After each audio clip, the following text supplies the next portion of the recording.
So here we are. Opposition is needed to improve. If you think about it, the only way you can get better in this life is you have an opposing force. You have a competition. This is what the Olympics is about. This is what every major sport is about. You have a measuring stick against the best competition to say, I am here, I'm here, wherever. And so when you think about it, if we didn't have opposition, we as spiritual beings in physical bodies would know, okay, well, God got us, or my higher self got me, or whatever. You wouldn't be motivated to work and to better yourself and to experience what it is to go through different feelings, suffering, joy, ecstasy, hate, anger. You wouldn't work through the spectrum of emotions because you would just say, well, I'm at peace. You would just be like pure neutrality. And that's not what we're here to experience. If we know we're spiritual beings in physical bodies, we know we live in eternity. We know we're limitless. We're unlimited. We know we go beyond the physical dimension, so we can really have anything we want. We can have beyond the limitations of the physical reality if we so channel ourselves with focused energy long enough. And so to to be able to become better in this dimension, we have to forget to some degree that we are spiritual beings and physical entities, and we have to learn that and awaken to that and become more conscious and aware of that throughout our life experiences. And through those experiences, we get to measure where our spiritual development is through the adversities and the opposition. So that's why I'm saying, you need an opposition to improve. That's the whole point of this duality experience: hot, cold, male, female, high, low, strong, weak, black, white, light, dark. You know what I mean? So, now I say that all that to say, your suffering, your trials, your tests in this reality are meant to be opportunities to demonstrate your faith in those moments.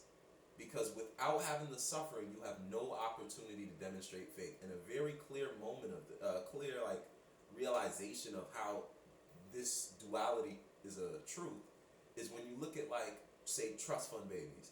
These kids are born into wealth, so they feel like they have no way to prove to themselves or their families that they would be able to be self-sufficient if they did not have such a head start in life. So they almost struggle to bear the identity that they've been born with all this abundance and on a physical level.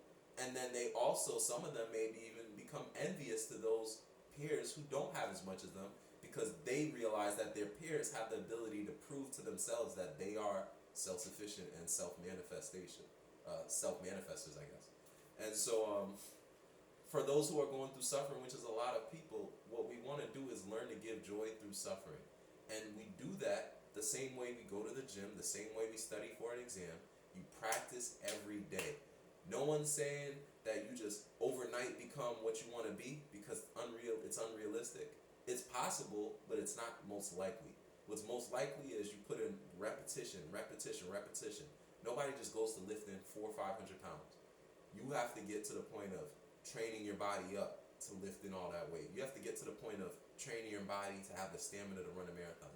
You have to get to the point of training your mind to be able to know all the things for those medical exams, passing the bar, whatever it may be. Developing your spiritual strength is no different.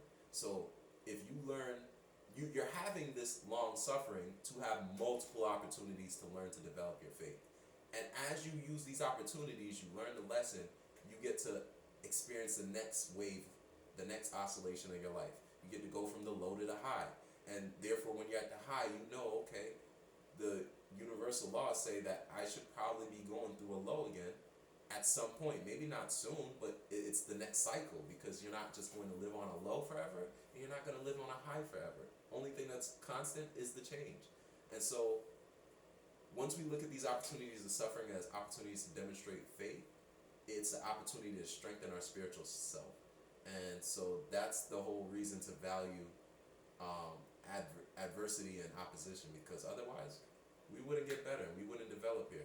And our spiritual selves can't perceive limitations, so we're here to experience these limitations so that when we come back to being a spiritual self, fully soul essence, eternal life, people who quote unquote have died in the physical self, we'll know what this experience was like. Otherwise, there'd be no way to know. That's why we came here in the first place.